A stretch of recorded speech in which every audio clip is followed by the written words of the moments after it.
के पूजापाठ गरेपछि मात्र यसमा लाग्न सकिन्छ कि बिना पूजापाठ गरेर पनि हामी यो चिजमा लाग्न सक्छौँ कि अहिलेको समयमा के छ भनेपछि पूजापाठ गर्यो त्यसपछि आफ्नो गलत आचरण गर्यो अनि मन्दिरमा गएर अलिअलि भगवान्को नाम सम्झियो अनि म चाहिँ यो चिजमा लागिहालेँ अनि भगवान्ले मेरो जे भने पनि मान्नुहुन्छ सुन्नुहुन्छ भन्ने हुन्छ। यसमा के छ मित्र?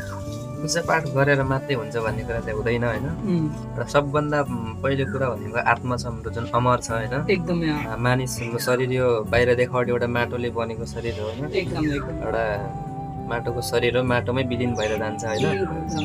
त्यो भएर चाहिँ हामीले चाहिँ यो बाहिरी कुराहरूमा भन्दा पनि एउटा जुन आत्मा चाहिँ हाम्रो सफा हुनुपर्छ। आत्माले मान्यो भने चाहिँ होइन सबै कुराहरू राम्रो छ।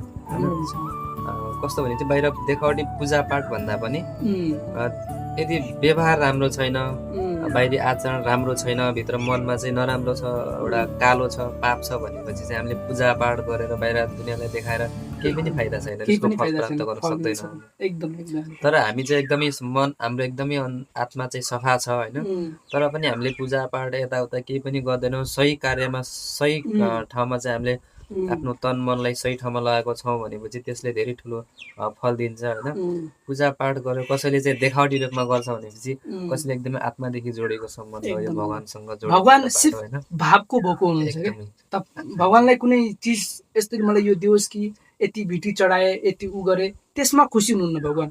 भगवान सिर्फ भावको भएको हुनुहुन्छ किनकि जति पनि यो धरतीमा दिनुभएको छ नि हामीलाई सब भगवानले दिनुभएको छ।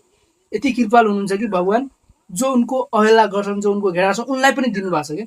सो त्यसैले गर्दा भगवान सिर्फ भावको भएको हुनुहुन्छ। तपाईँ यो नसोच्नुहोस् कि पूजापाठ गरे, घन्टी लगाए, अब दियो बत्ती बाले, त्यसपछि आफ्नो गलत आचरणमा गए, यो होइन, गलत हो, त्यो सरासर गलत हो। तपाईँ ढोङ गरिदिनुहुन्छ, यसमा तपाईँलाई कुनै पनि फाइदा छैन जुन मन भित्रैबाट जल्छ।